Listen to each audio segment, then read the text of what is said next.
Seattle Piano Company, and this is our Steinway Model A3.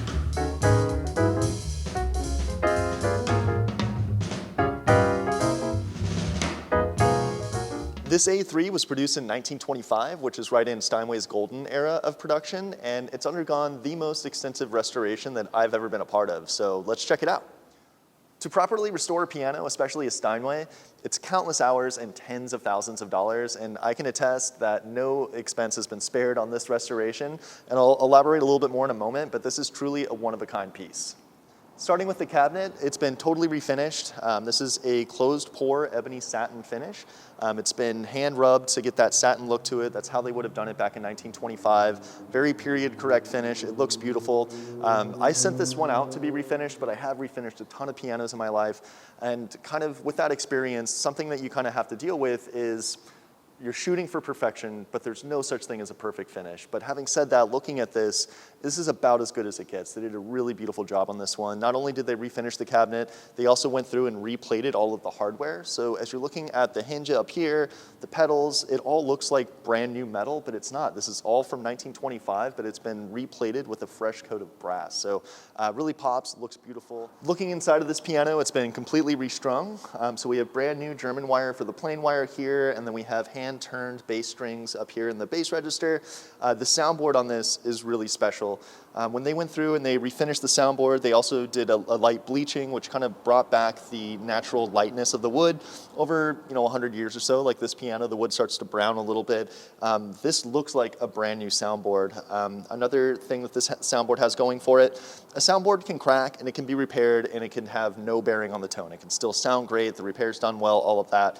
But this one has never had a crack and it's never been repaired. So it's a really flawless board. Something that an old soundboard has going for it that a new soundboard doesn't is as the piano is being played and the soundboard is vibrating, that's what produces the tone, that's what's amplifying the strings here. It does something to the wood to make it more resonant. So this thing has 100 years of play on it. This soundboard is going to be able to project more than a brand new soundboard. So really clean, really flawless. Same with the bridge.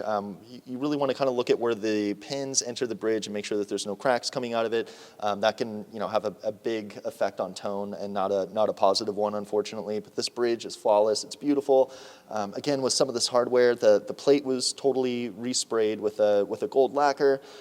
These plate bolts in here have been replated with, I believe it's nickel. It's either nickel or chrome. I think it's nickel, actually, which is what it would have been factory 100 years ago. All new felts underneath the strings, and when we're looking at the tuning pins up here, when I first started working on pianos, my mentor had a really big emphasis on stringing, and to get every tuning pin to be the exact same height and to have all of the beckets, which is where the string enters the pin, having all of those at the same location across the tuning pin field is a big deal. Whoever did this has done this 1,000 times. This looks totally factory. They did a really beautiful job. It is so easy to overdrive the pin and have it sink into the pin block a little bit more than its neighbor or vice versa.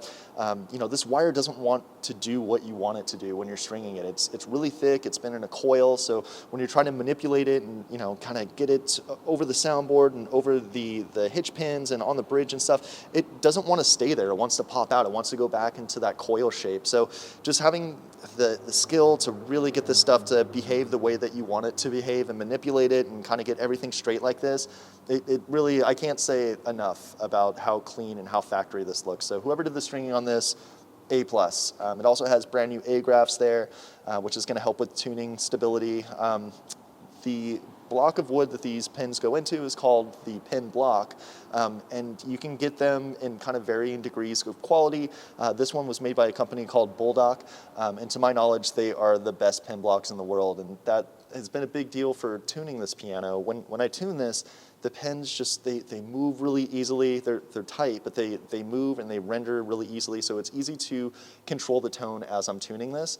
It's not always that way, unfortunately, even with a brand new pen block. So when your tuner is tuning this piano, they're going to be able to do a better job for you because they're able to work with it a little bit more easily. So that was huge. But this piano sounds amazing. Our friend Lennon is going to play a song for us at the end of the video. So if you just want to hear this, feel free to skip forward if you're done hearing me talk about all the tech stuff. But it has a really beautiful tone. The bass is huge. The treble is just kind of rings on for days. It has this really amazing resonance quality to it. But the keyboard and the action on this is really special. It's one of a kind. Let's pull it out and take a look. And here it is. We have a brand new action. Every component in here is German made, except for the hammers, which are German Weikert felts that are made by Ronson in upstate New York. These are handmade hammers. This is a beautiful setup. This is my go-to setup. I've done this several times. What I've never done, though, is had a custom keyboard set made, and I cannot stress enough how much of a game changer this is. The analogy that I've been using to explain what these keys can now do for this piano, I'm a big car guy, and I compare cars to pianos all the time, which is not super helpful for people. But if you're an auto enthusiast, or even if you're not, check out this company, RUF, R-U-F.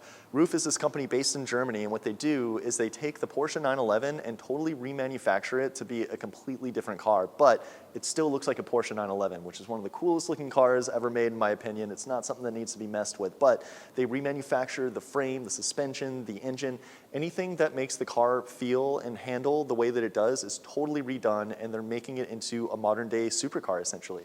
They're $1 million when they're done. They're these really, really amazing machines, but that sort of performance can't really be achieved with this same design that it left the factory with. And so what Rayburn Piano has been able to do for this piano, or just for the piano world, honestly, is they've been able to remanufacture the design of the keys. This is the foundation of what makes the piano feel the way that it does, right?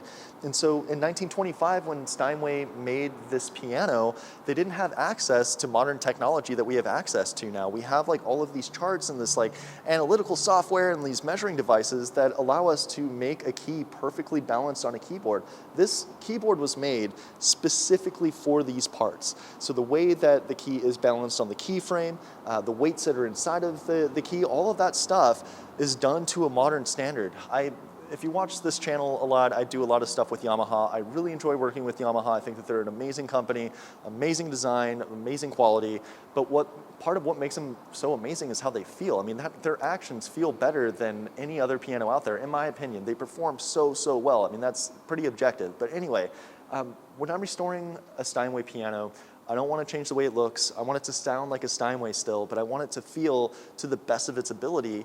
And basically, I want them to feel like Yamahas. I want my Steinways to sound like Steinways, feel like Yamahas. And that's just not achievable with the original Steinway design. It's just, you just can't get there. So unless you do this dramatic transformation like we've done with this Rayburn Piano Works keyboard, it's not going to feel this way. I mean, we're not going to be able to achieve the same level of performance. So if you're looking for a really nice feeling A3 that has been beautifully restored, it's not going to get any better than this. This is probably going to be one of the best Steinways that you've ever played. So if you want to check this one out, let me know. As you can tell, I'm very passionate about this build. This is my favorite Steinway that I've ever had a part in restoring and working with. So all my info is on the website. I can ship this thing worldwide, essentially, and pretty affordably and really quickly. So if you have any questions, all my info is on the website. Give me a call, text, email, whatever works best for you. And stay tuned, I guess, for another minute. We have Lennon that's going to play this thing, and you can hear the way it sounds. Thanks a lot for watching.